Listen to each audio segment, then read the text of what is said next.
7 horas mais 35 minutos, 7h35, muito bom dia para você. Eu sou Alessandro Cunhasque, chegando com o Jornal da Manhã. Entrevista amanhã de terça-feira. E que friozinho que tá fazendo nesta terça. Eu sei que agora estamos chegando na época, né? Mas chega quase de surpresa este friozinho. Por enquanto, dá para dizer que é até agradável neste momento. E para nós, ainda muito mais, porque a gente tem as nossas casas, tudo organizado, tudo arrumado, nosso local de trabalho, nosso ambiente, ele está muito confortável, né? Então a gente sempre tem que pensar muito antes de comentar qualquer coisa nesse sentido, ou reclamar, na verdade, né?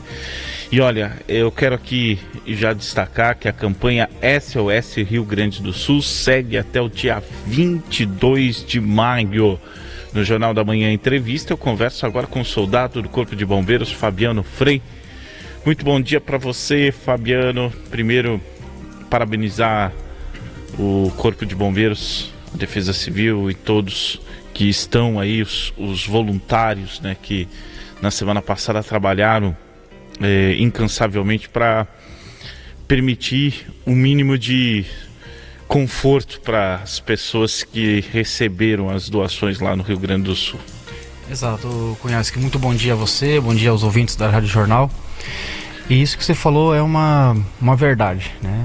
Nós tivemos o apoio incansável praticamente da nossa comunidade, tanto nas doações quanto quando foi solicitados, e agradeço também a ampla cobertura da Rádio Jornal nesse sentido, porque solicitamos o apoio de pessoas para nos ajudar a condicionar e guardar essas doações nos caminhões, acomodados na logística, né, para poder dar destino ao Rio Grande, e as pessoas foram o dia todo, né? O pessoal, a população nos contribuiu também, não somente com as doações, mas com a força humana tão necessária nesse momento. Bom, e essa campanha agora continua até o dia 22. Exato, até dia 22 continuamos arrecadando os donativos, né, os alimentos não perecíveis, água mineral, doações de roupa, agasalhos, cobertas, higiene pessoal, material de limpeza. Itaipulândia também, como é a nossa abrangência, contribuiu grandemente também com essa campanha. E ontem mesmo já tive ligações de alguns empresários do município que já tem uma certa quantidade já, e que vão destinar essa semana então para o nosso quartel aqui em São Miguel. E daí sim daremos destino até a nossa central em Medianeira, e aí irá aos desabrigados no Rio Grande do Sul. Com a temperatura caindo, né? O frio está chegando, tem promessas aí em regiões do Rio Grande do Sul, Serra Catarinense, de geada já, né? Sim. E a gente sabe do reflexo disso. Eu vi ontem a previsão de -5, por exemplo, em algumas regiões. E isso naturalmente traz um frio, bom, em situação de umidade. A gente está vendo, né? 5, 6, 7, 8, 10 graus que seja. É terrível a condição. E tem muita gente que não conseguiu sair nem com a meia, né? Exato, saiu praticamente com a roupa do corpo, né? Então, para agravar mais a situação, ainda agora vem essas ondas de frio. E como você disse, com umidade, parece que fica ainda pior. Contamos ainda, pedimos para que as pessoas continuem colaborando com essa campanha. Não é porque foi realizada uma grande campanha na semana passada que se acabou, infelizmente não, bem que poderia ser, né? E mas não...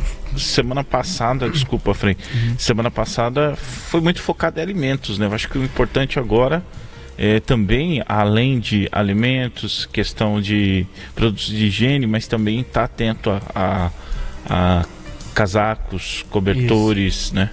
Exato, no primeiro momento precisamos alimentar a população que está, né, desabrigada naquela situação. E sim, também, inclusive não era o foco, mas as pessoas voluntariamente começaram a contribuir com esses cobertas, com materiais de agasalho, e nós não deixamos de receber. Só que o primeiro foco foi realmente abastecimento de comida e água e higiene pessoal. Mas já foi destinado também agasalho, cobertas, tudo que foi doado.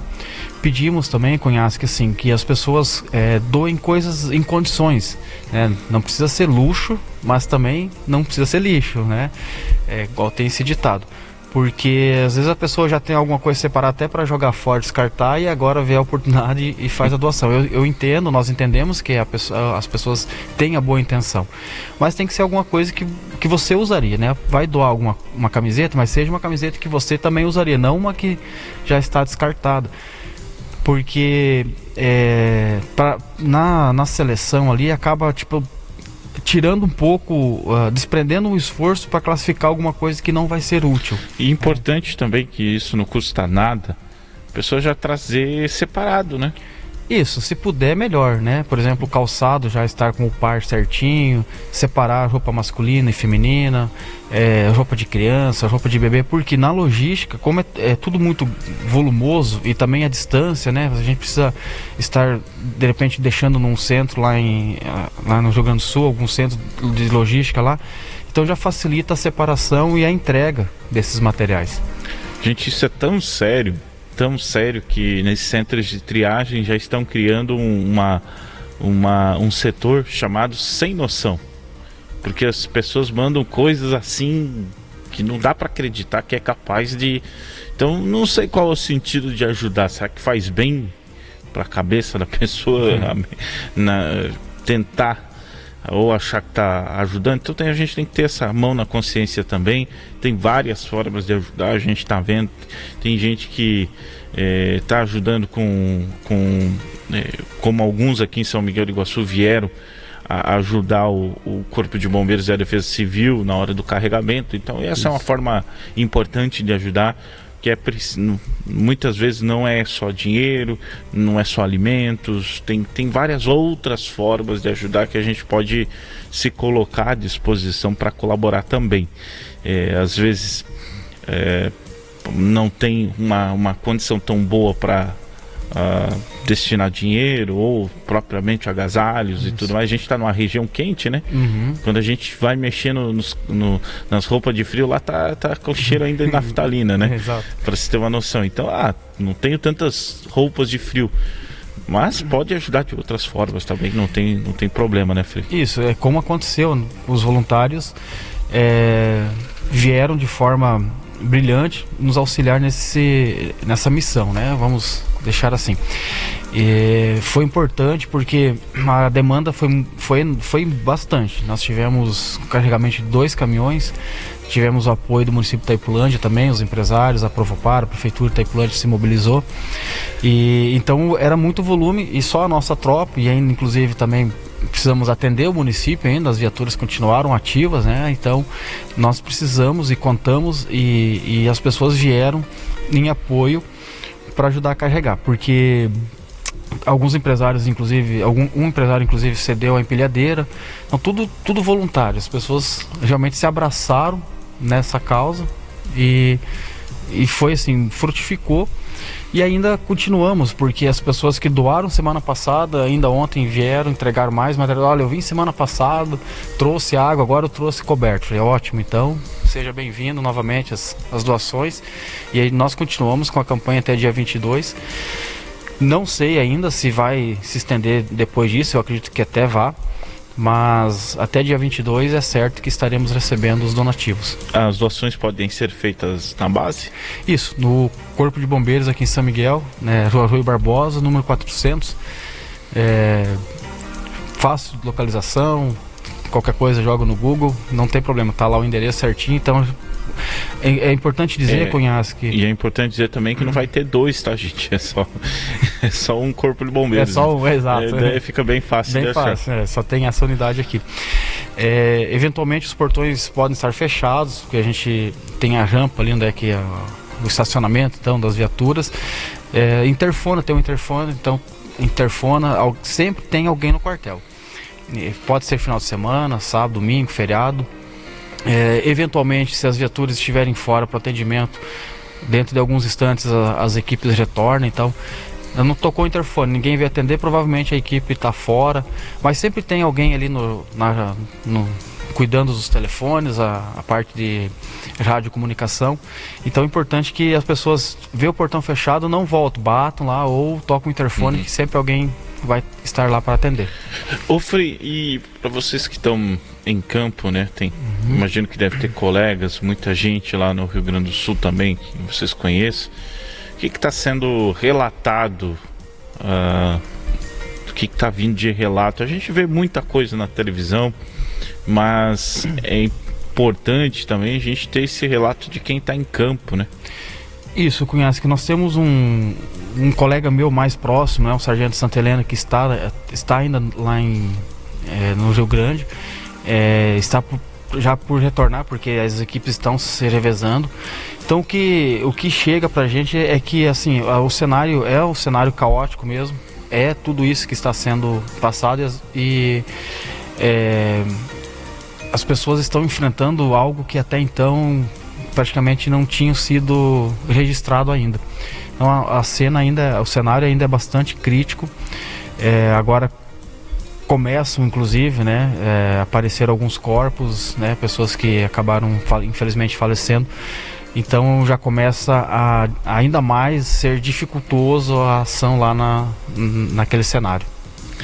Uma circunstância que nem essa, agora que eu acho que o Brasil tomou uma proporção, né, do que está acontecendo, assim, caiu a ficha mesmo.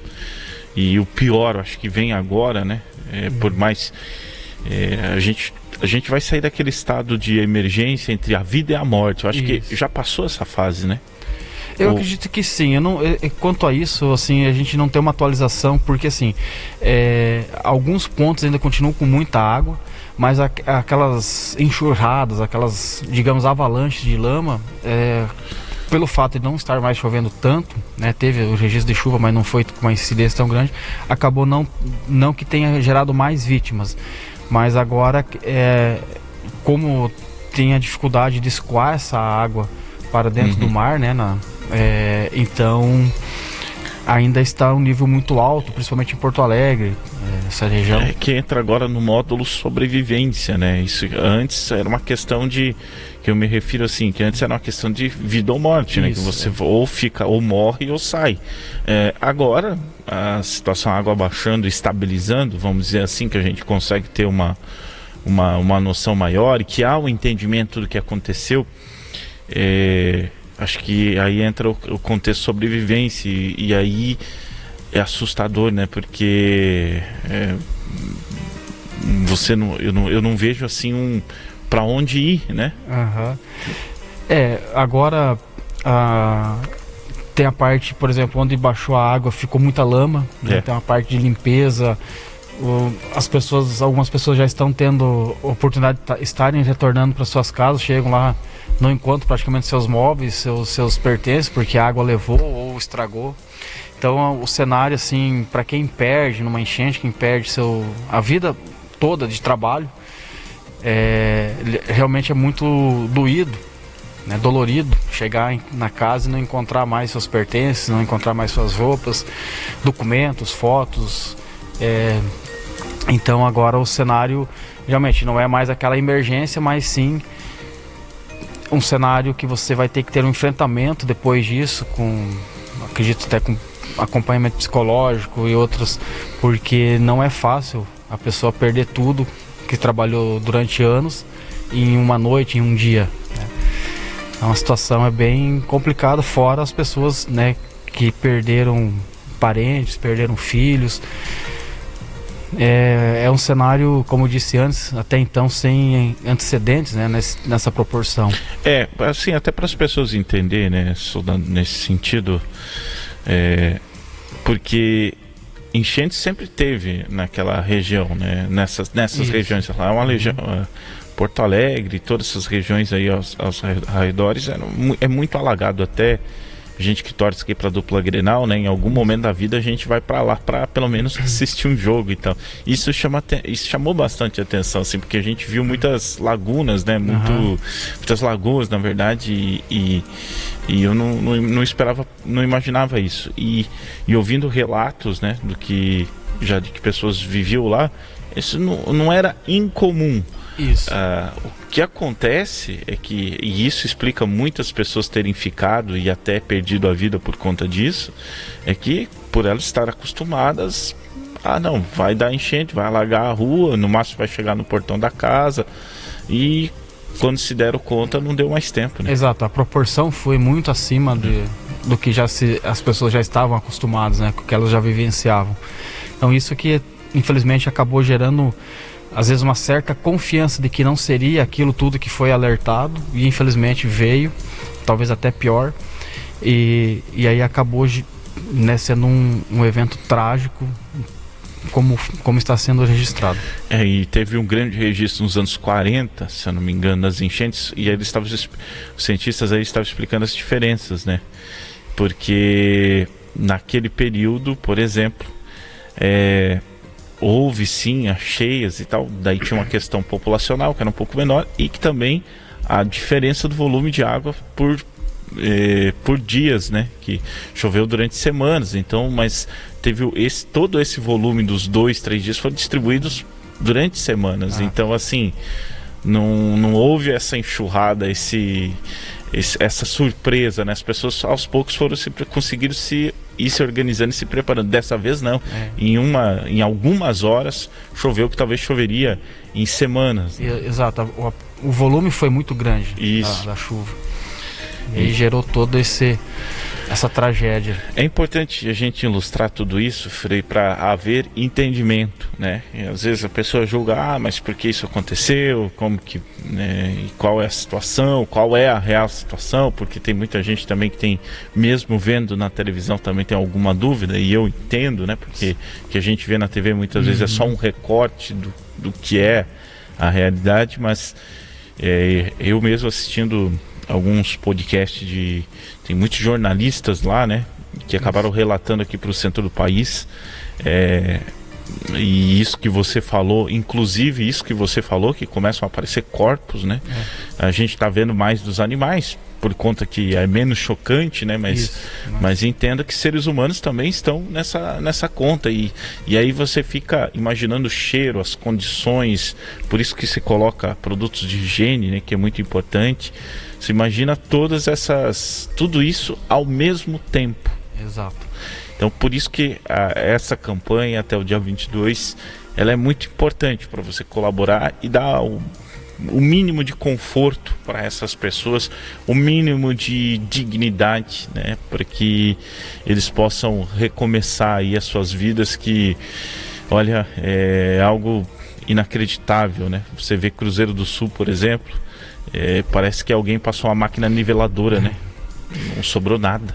Infelizmente tem alguns cenários que não dá para acreditar que haviam casos que as pessoas estavam morando ali semana passada, início de semana passada, e agora está no chão bruto, não tem pedra sobre pedra praticamente, né? Então é um cenário assim que a gente imagina, mas só quem está lá, quem passou, que realmente consegue ter a dimensão do estrago que foi. A gente vê, como você disse, na televisão, por redes sociais, mas a realidade mesmo é só quem está lá para sentir e compreender, quer dizer, se ainda é possível compreender, né? Mas entender o que a casa estava ali semana passada e a semana não está mais. Então deve ser um cenário muito triste, mas deve ser muito dolorido realmente ver essa situação em loco. E se não bastasse tudo isso, sim, nós temos alguns grupos criminosos que estão saqueando algumas residências e trazendo um pouco de terror para ajudar. É impressionante, né? Se não bastasse todos os problemas, mas ainda tem essa questão. Então é importante, gente, todos colaborarem, fazer a sua parte. Campanha SOS Rio Grande do Sul até o dia 22 de maio. Conversei aqui com o soldado do Corpo de Bombeiros, Fabiano Frei. Fabiano, muito obrigado. Obrigado, Cunhasque. Agradecer sempre a disposição, parabenizar pelo trabalho, pela iniciativa que nos primeiros dias vocês estavam praticamente só, além da demanda de trabalho de vocês estavam ali praticamente sozinhos, aos pouquinhos a população também foi entendendo, porque ninguém tá muito longe da gente, né? A gente não consegue sentir na pele, mas quando as coisas foram aos poucos se esclarecendo, né? As pessoas começaram a entender também a importância de colaborar e ajudar, e agora mais do que nunca. Isso, Cunhasque, e agradecemos, da mesma forma, a imprensa pela ampla divulgação, as campanhas. Eu entrei em vários momentos ao vivo na Rádio Jornal, agradeço, solicitando inclusive o apoio da população. Então agradeço a vocês, agradeço a população de São Miguel, que nos ajudou tanto em doações quanto as pessoas que foram auxiliar, no carregamento dos caminhões. Aproveito para agradecer também a população de Itaipulândia, qual é a nossa abrangência, os empresários, a Provopar, a Prefeitura, que nos auxiliaram também nas doações, trouxeram, veio várias viaturas de Itaipulândia com os mantimentos. Então foi uma campanha, lógico que a nível regional, nível Paraná, foi uma campanha muito grande, está sendo, mas tenho que frisar que o município de Itaipulândia e São Miguel contribuiu de forma muito volumosa, grande mesmo, a quantidade de donativos que recebemos e que vamos continuar recebendo até o dia 22. Obrigado, Frei. Obrigado, Cunhasque. Grande trabalho sempre do nosso Corpo de Bombeiros, da Defesa Civil e da nossa população. São Miguel do Iguaçu, a população sempre muito generosa, né? E mais importante do que nunca, até porque São Miguel do Iguaçu existe porque teve os colonos gaúchos, né, que vieram para cá e transformaram essa terra no que é, né? Inclusive se chamava gaúcha, né? Por conta de tudo isso. Então temos sim uma raiz e uma identidade muito grande com o Rio Grande do Sul. Então, se é preciso de algo a mais para a gente buscar uma motivação para colaborar, tá aí mais uma, né, nesse cenário de identificação, de correlação. 7h57, a gente vai para um rápido intervalo. Na sequência a gente volta para falar de Campeonato Brasileiro. Sim, ontem teve uma partida e o São Paulo venceu o Fluminense. Jornal da Manhã. Jornalismo e prestação de serviço.